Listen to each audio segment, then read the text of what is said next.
Ladies and gentlemen, this is Joe's Classic Video Games back with another cool pinball repair video for you this evening. This is a Williams Jungle Lord that we've been working on for a gentleman. And we did one video on it where we kind of worked on some light problems and some display problems and a few things, some flipper problems. And another thing that he wanted us to do was to fix this issue up here. There is a little mini Playfield up here with a smaller pinball in it that you can access, and unfortunately they get a lot of wear on it. Though I know it's all flashing right now, but we'll take this off here in a minute. But basically there is a little ball that rolls around and it's done some damage to the paint. And so they make a little plastic piece that goes over that to kind of cover up and protect it. But the problem is the ball gets stuck on that piece of plastic, that protector there. So we need to get down into that. We're going to remove that protector, and then we're going to clean up the playfield and then try to repaint the playfield and then clear coat the playfield so that it doesn't need that little plastic piece, and it should play a lot better with that. So first thing I'm going to do is slide the playfield out a little bit so we can get down there to it. So each game is different, but on a lot of games, if the rails go all the way out, and on these they do, if you actually slide it out to where the kickers are, you can set the kickers on the front of the machine, and that way you're not smashing anything. There's a metal piece underneath the coil support, and that'll get it out where you can actually get to it and work on it. So I'm going to remove this plastic to expose that by just taking these screws out. I think he's got some updated screws too. That's pretty cool. I'm going to remove those and these kept nuts or whatever they're called, and take that off. So with that removed, you can get a better look at what's going on. So we've got some LEDs. Look, the little directional LEDs.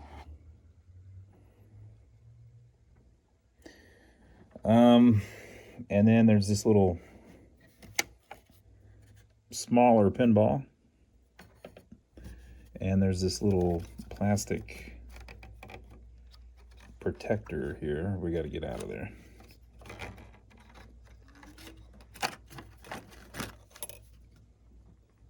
So you can see how it's actually worn it.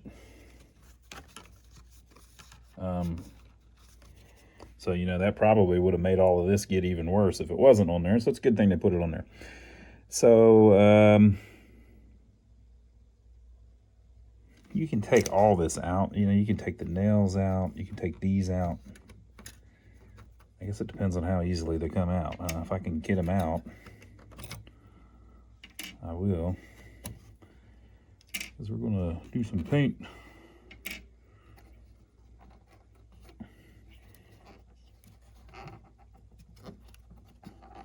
So basically I'm just trying to strip it down a little bit because we're going to touch it up. So let me do that.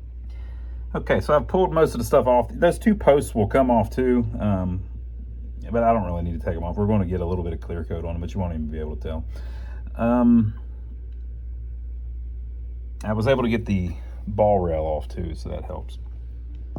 So this is where people get a little squeamish, because to clean this up, you're going to actually damage it a little bit more, but it's already screwed up. Like, see all this wear here? I mean, you are already knee deep in it. So just go ahead and do what you need to do to clean it up. So we got to make it look the best we can. So I've got to get all of that dirt off of there, or as much of it as I can. Now this is going to be a tricky touch-up. It's not going to look perfect because of the way that it is halftone printed. So see how down here you can see yellow dots, and up here you can see orange dots. That's just because they're changing the size of the dots as it goes, basically, to give it a fade. You know, it's kind of like how newspaper is printed. Very hard to mimic that, so we're not going to try too hard to mimic that. So what I'm going to do is, we're lucky that it's way up at the top of the playfield, so from back here you can't see it as much, right? So what we're going to do is, for those parts with the yellow, we're going to try to get a color that kind of blends into that. Now, I can put some little dots on there, but the thing is, you can't ever get the pattern exactly perfect by hand. So you'll see every little dot that I put in there trying to mimic that. But I can certainly make it look a heck of a lot better than that. So if we can get a yellow mixed up that looks similar to that, when you paint it in, it will hide, you know, the big wear areas. And of course, it'll certainly hide these white areas. And then this up here, which is like I don't know if that's a hand. It's not a hand, is it? It's like it's whatever these are. It's like stalagmites. The stalagmites, I guess they're tree branches. We can paint those back in pretty good. So this is what we're starting with. So next step, I'm going to clean it with a magic eraser. So I use Windex a lot because Windex is just pre-mixed soapy water, basically. You shouldn't use water a lot on a wooden playfield because it can make it swell and warp and things like that. But if you're using it, you know, for something like this where the thing is just filthy, it's a pretty good alternative. You don't want to go too crazy with it though. And this is a magic eraser made by Mr. Clean, if you're not aware of those. It's a cleaning product. The reason it cleans up so well is because this is a certain type of foam that's very tiny. It has like little tiny molecules that it's composed of or whatever. I don't know if it's down to the molecular level, but there's little tiny components of it. And so what happens is it gets down all the way into the wood where the little scratches are. So let me see if I can show you some scratches. See the lines in the wood there? That's where the finish of the wood has cracked over the years, and they all do that. Well, it's like that all over here too. You just can't see it. Also, when the ball rolls over it, it makes these little micro abrasions on it. Let me find you some of those. There's probably some down here. Yeah. See all the little swirls, like all the little round pieces? Look in the flesh there, the flesh tone. See all the little black circles? So those are little micro scratches in the playfield where it's cracked apart and dirt has got in there. So you can clean this, but you're not going to get rid of that. That's going to stay no matter what you do. If you use the magic eraser though, it just happens to be that it's a particularly good product for this problem. Because the foam is so small, it gets down in those cracks and we'll clean that out. Make it look better. The problem with it is though, it's so fine that it basically acts like sandpaper. So you have to be careful because if you just keep rubbing it, it'll just rub all the paint off just like that. So I'm going to use it to clean this, and it is going to take a little bit more of the paint off. But whenever we're done, what's left will be clean, and we already had to repaint a bunch of it anyway, so that's that. All right, so I'm going to spray it down, wipe it down with the magic eraser, and we'll see what we come up with.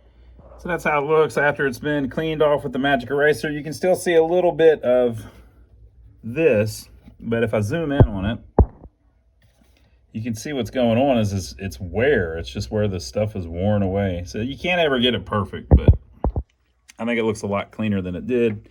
And so now we're ready to start touching it up.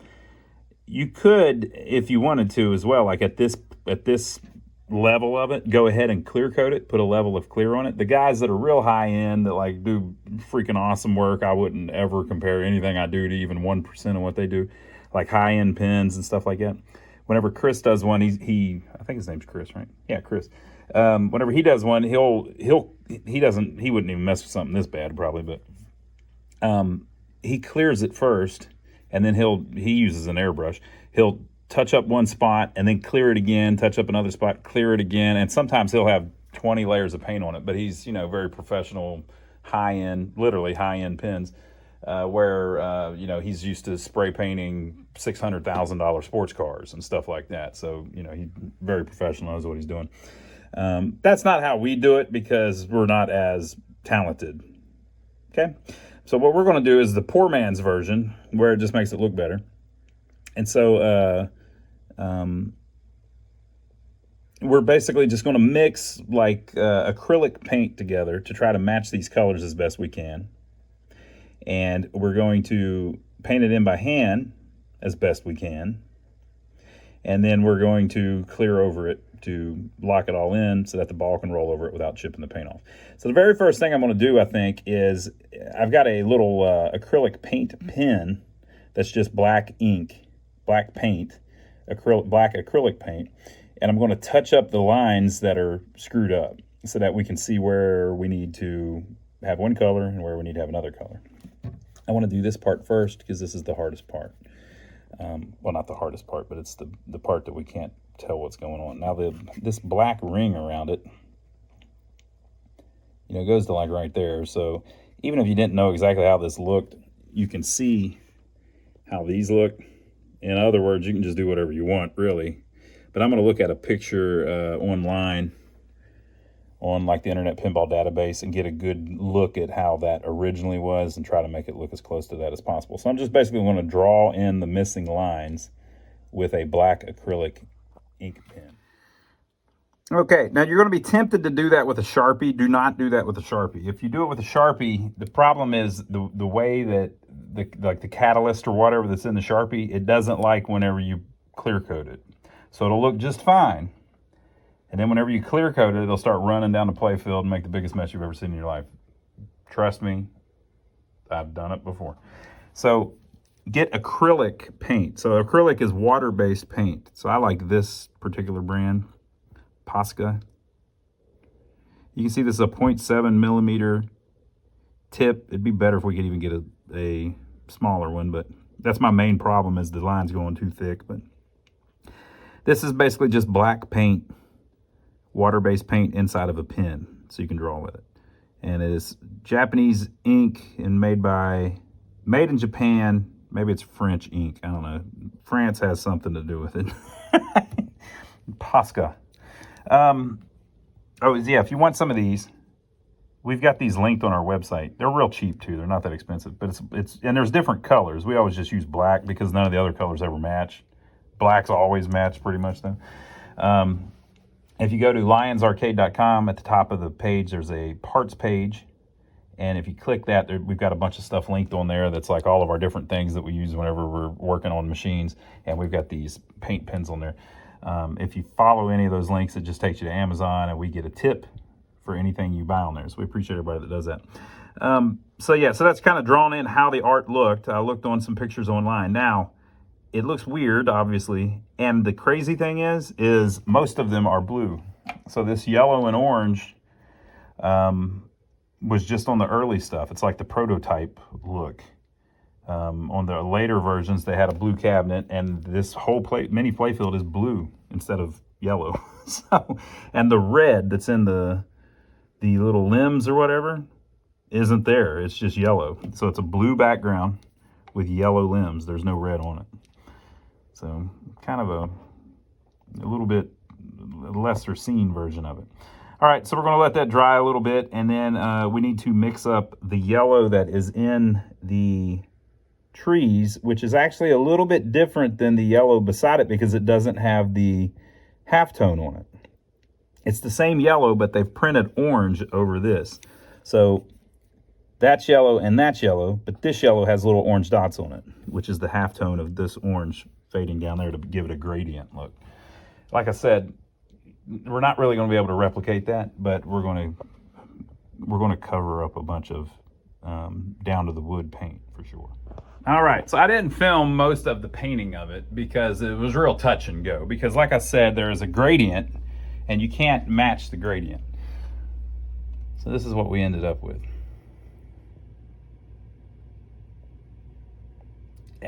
Looks pretty good. For hand painting it, I'd say it's a 7 out of a 10. And I think it's about as good as I could get it.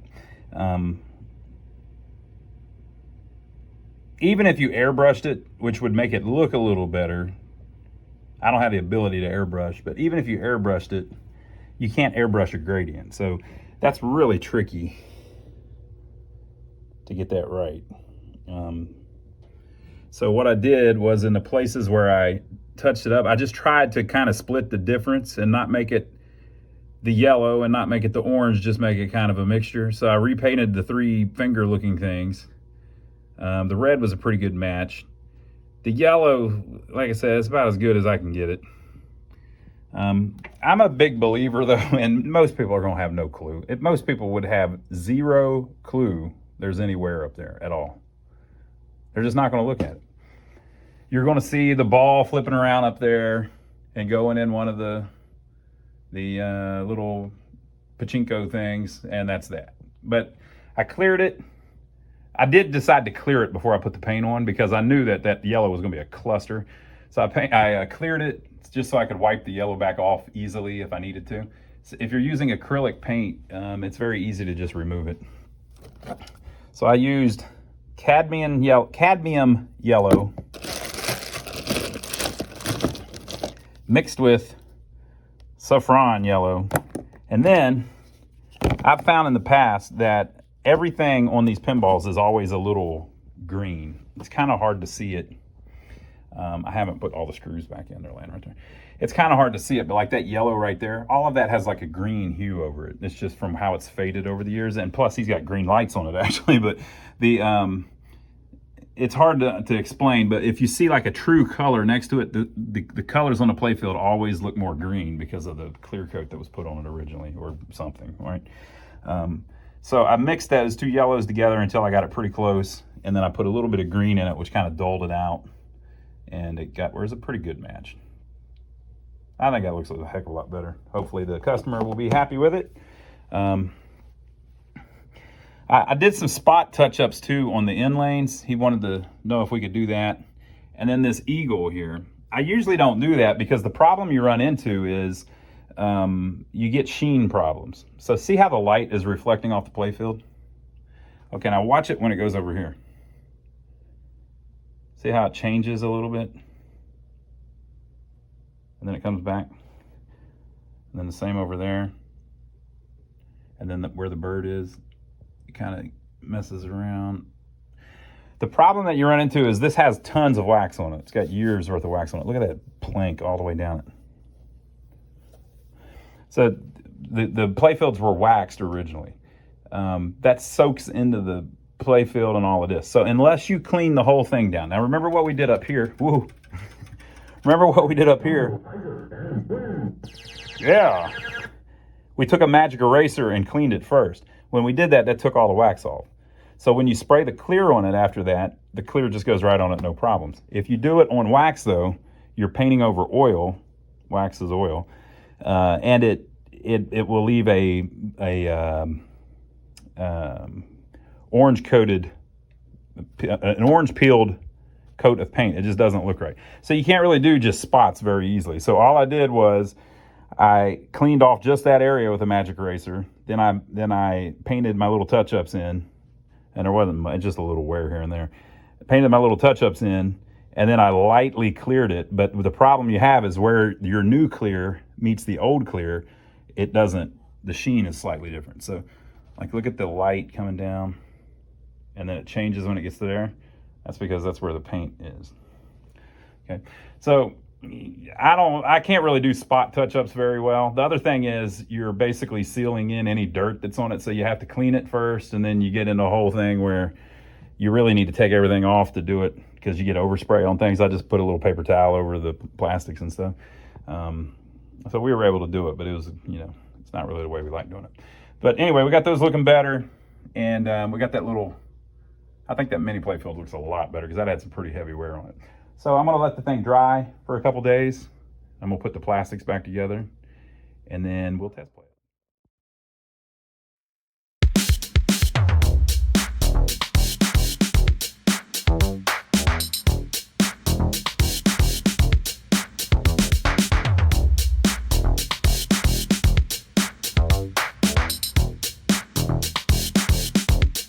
All right, folks, it's viewer mail time. We've already opened this one, but if you want to send us viewer mail, you can't read our address here. We ripped it off. Our address is 139, it's Joe's Video Games, 139 Caldwell Street, Rock Hill, South Carolina, 29730. Have you noticed that if you get stuff from Amazon, they don't always put the zip code on it because it's unnecessary to them?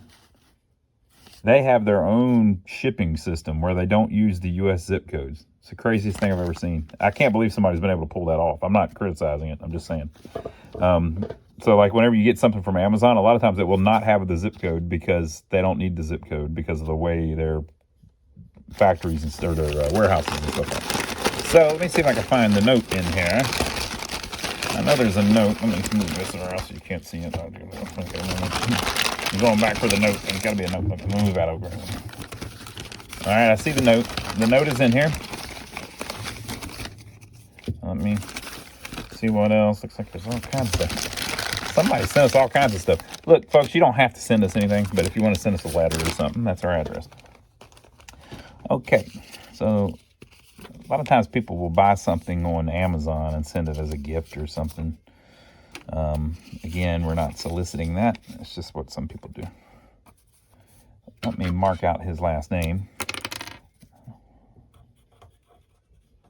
just in case he doesn't want to be doxxed. All right. His last name's real long. It's like Montague is a French name. A gift for you. Hey, Joe and Ronnie. After watching you snip wires to test if an arcade PSU was bad, power supply unit was bad, I thought I'd send you some handy tools to help you test without having to cut wires or risk damaging arcade hardware. Enjoy, from Eric. Yeah, so we did a video where Joey was working on a Golden Tee, I believe, and he was doing some cutesy stuff with the power supply. So he has sent us a few things here. One is Dr. Power 3 Universal ATX Power Supply Tester. So it's like a, I guess basically you plug the power supply into it and it tells you all kinds of goodies about it.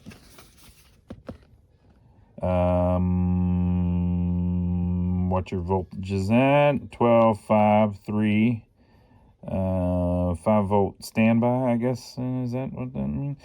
The wattage of it, and I don't know what PG would mean. Features: supports every ATX power supply available today up to ATX 12V version 3.1. Detects the sense 0, sense 1 sideband signals of PCIe 12 plus 4 pin connector. Yeah, that's that little extra connector that comes off. 150 watt, 300 watt, 450 watt, 600 watt. Real-time displays the output voltage for 12, 5, 3.3, and 5. Built-in diagnostic system for low voltage, high voltage, no voltage, and PG alarm systems. So it kind of shows you all of this. And it says the check button. It's just got a big button you hit on it. You plug the 24-pin connector in there and the 12 plus 4-pin connector in there. PCIe 6-pin or 8-pin connector, SATA connector, CPU 4-pin or 8-pin connector. Okay, well that's pretty cool. Made by Thermaltake. I like it. All right, well thank you, Eric. We will use that. And then there's a couple other things here. This is a harness, it looks like. 24-pin ATX red LED jumper braided. So I think it's probably what Joey was doing where he was hacking the wire. Basically, you can put this in and press this switch, and it basically turns on the power supply without the reset signal or whatever that it needs. So that's useful. Thank you, sir. And finally, but not last, let's see what this is. Looks like another type of adapter. Oh. That's one with the little jumper built in. For the same thing, I suppose. Very cool. Let's see what it says here.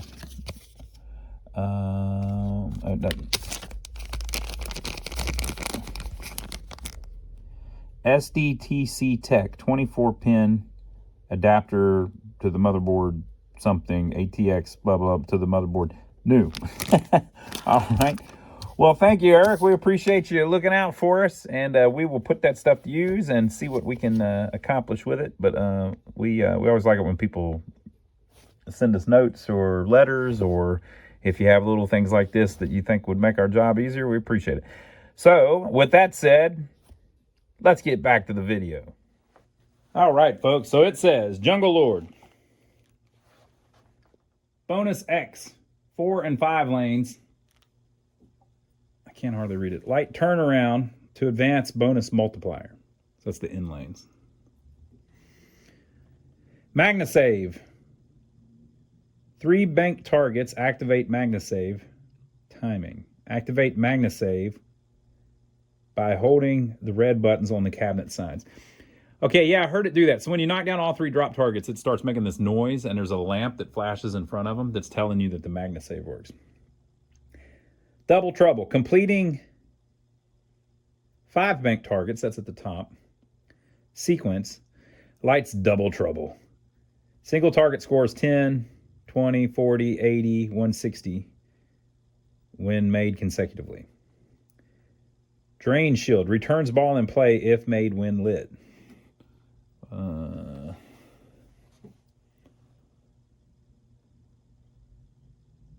Keep WL shooting. Oh, drain shield is on the out lanes. Okay. 2x scoring. Awarded by scoring 1, 2, 3, 4, 5. 2x scoring. 1, 2, 3, 4, 5. So that's these red lights here. So the 2 is the little horseshoe turnaround here. 3 is that little drop target there. 4 is here, 5 is there, and 1 is up top. There's a target. Multi-ball. Spotting Lord lights the eject for timed multi-ball. Spotting Lord during multi-ball awards special. So Lord, is the little mini playfield that we worked on. Lights ejects for timed multi-ball.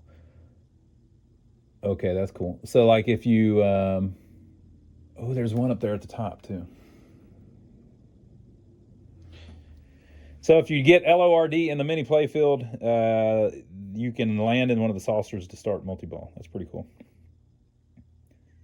All right, so that's that. Let's flip it a little bit. I'm not very good at the MagnaSave though, but we'll see what we can do. Yes, I can. It didn't have the balls with it, but I put a couple of new ones in there. I believe the gentleman told me that he got, see, that's the MagnaSave. Hear it? Let's see if we can. Yeah. So the MagnaSave appeared to be working. We lost our first one. I believe the gentleman told me that he replaced these in lanes. Those little metal things you can buy new, actually. Because they wear, oh, that's something. It's stuck on that little plastic thing on the shooter lane.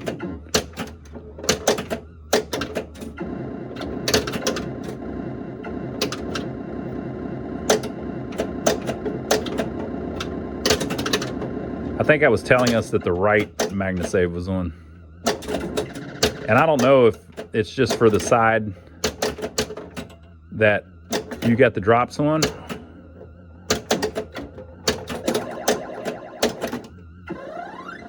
Okay, there's our little bagatelle work. I gotta hit the little horseshoe thing for you so you see how that works.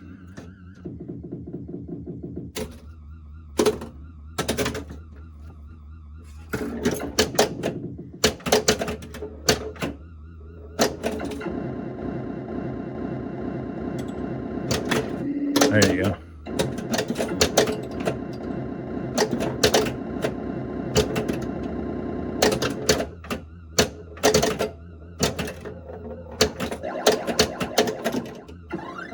Bagatelle again. Mini playfield. Oh, it's stuck. All right, I got to figure out why that's stuck. It's like, I think that ramp isn't, I've got the little plastic thing, the little plastic divider too tight where the ball can't get through it.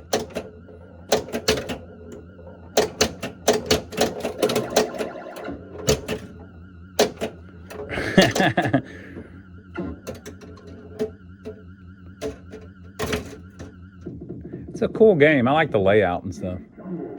All right, let me see if I can figure out why the ball's getting stuck up there. It's because of how the nail is bent. I need to bend the nail out of the way a little bit. It's just barely keeping it where it can't get through. All right, I bent the nail out of the way. The ball fell down where it's supposed to be. We'll see if we can make that number 1 spot again without it getting shot, without it getting stuck.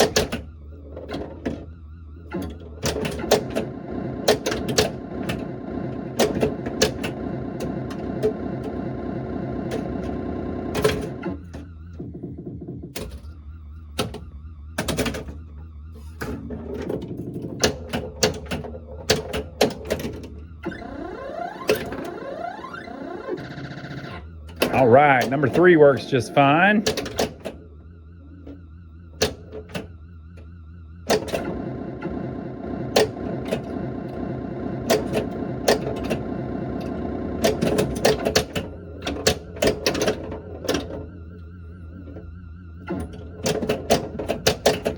I can get it back up the ramps.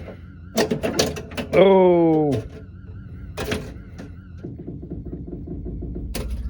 That's one way to get it up the ramps. Lose the ball. Not quite enough. Not quite enough. I'm trying to make it where it's not like, yeah, that thing will get stuck on that little plastic insert in the in lane. I mean the shooter lane.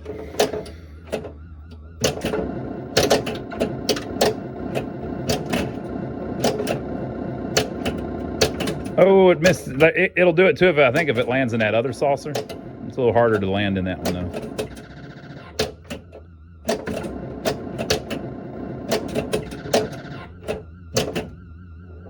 Oop.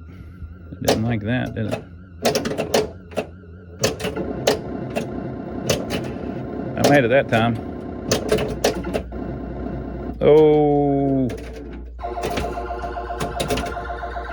Oh, it saved it. And that was what that was. I thought it was like, you know, crashing.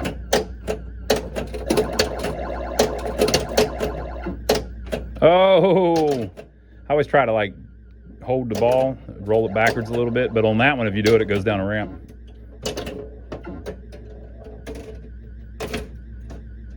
So I've got the D and the R up at the top, but they were spotted to me. The ball didn't actually roll through it. Oh. Oh, we matched. That was that buzzer. All right, we'll play one more game.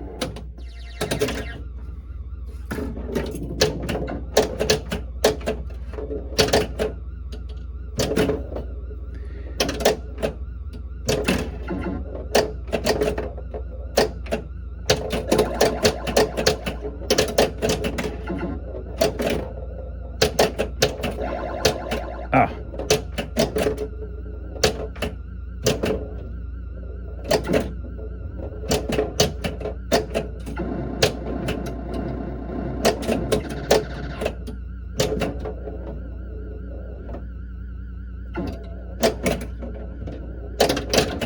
I don't know. I think the outlanes are pretty forgiving on this.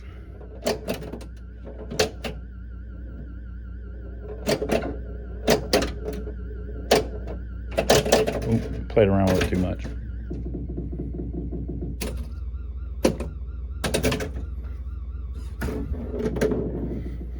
It's hard to get that easy shot to the flipper just right.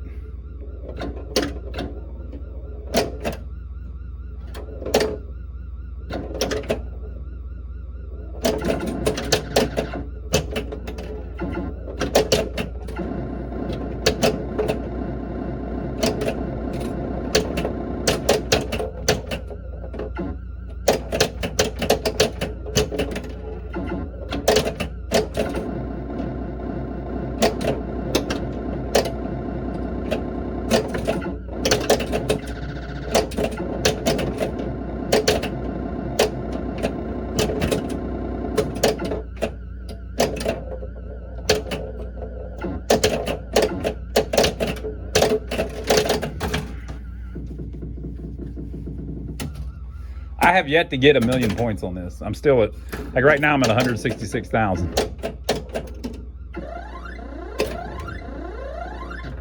Well, it goes down to R just fine.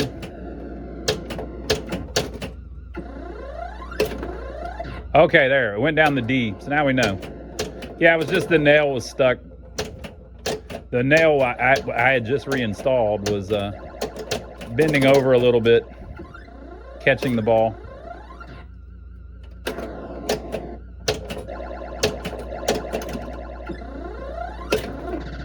Okay, cool. Multi-ball timer. Yeah, baby.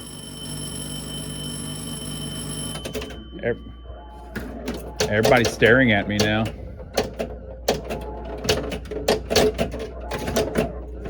Well, that's my typical multi-ball cycle.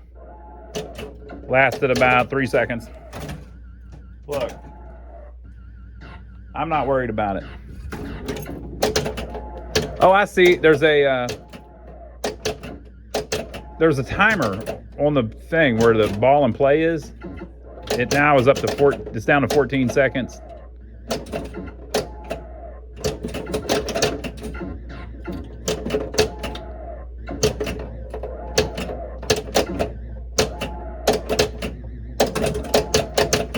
All right, now it went back and it says 3 balls. So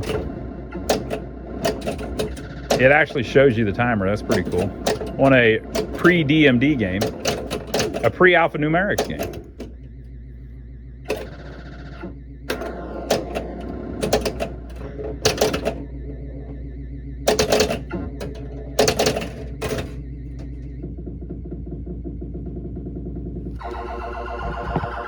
All right, folks. What a cool game. Hope you enjoyed it. We will see you on the next video. This one's all ready to go back to the customer.